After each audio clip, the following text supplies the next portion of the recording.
Better late than never. Workmen were mending the viaduct on the main line.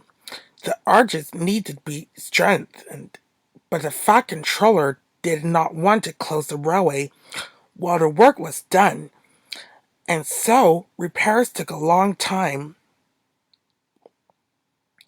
The engines had to take great care when crossing the viaduct, and the delay often made them late at the junction. Thomas was cross. "Time's time," he grumbled. "Why should I keep my passengers waiting while Henry and James dawdle about all day on viaducts?" "Don't blame me," snorted Henry.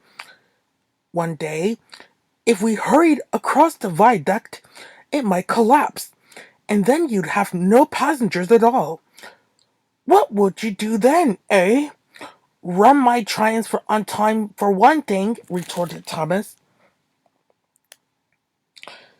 and hurried away before Henry could answer. At the top station, Bertie was timed to arrive just after Thomas. His passengers soon found that instead of going straight from Bertie to their train, they were having to wait until Thomas arrived. "Late again," remarked Bertie one day, as Thomas panted wearily in, 10 minutes after time. "I thought you could go fast, Thomas. It's time we had another race. I reckon I could beat you now."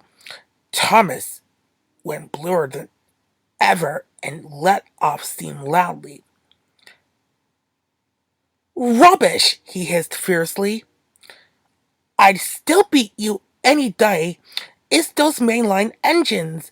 They dither about on their viaduct and then blame the fat controller's workmen. It's just an excuse for laziness, if you ask me."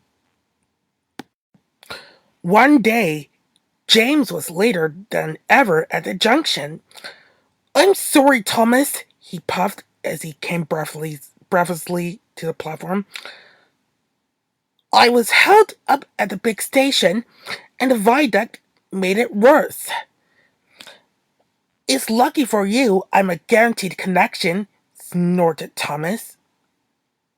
He puffed importantly away, leaving James at a loss for words. "Peep, peep," whistled Thomas at every station. "Get in quickly, please." The passengers did their best, but Thomas soon found that he couldn't save much time. As they neared the tunnel, Thomas thought he saw a flash of red on the road beside the line. "That looks like Bertie," he said to himself. "But Bertie should have got to Farquhar ages ago." It was Bertie. Thomas stopped nearby and asked what the matter was. "I feel dreadful," mourned Bertie, "all upset inside, and driver says he can't make me better. Thank goodness you're late. Can you take my passengers, please? They'll never get home otherwise." "Of course," agreed Thomas. Thankfully, the passengers climbed into Annie and Clarabelle, and after promising Bertie that he would send for help from the next station, Thomas set off again. Already he was feeling much more cheerful. All the passengers reached home safely, and when Bertie was better, he came to thank Thomas. "I'm sorry I teased you about being late," he said. "That's all right," said Thomas. "I'm glad I could help. Perhaps being late isn't such a bad thing after all."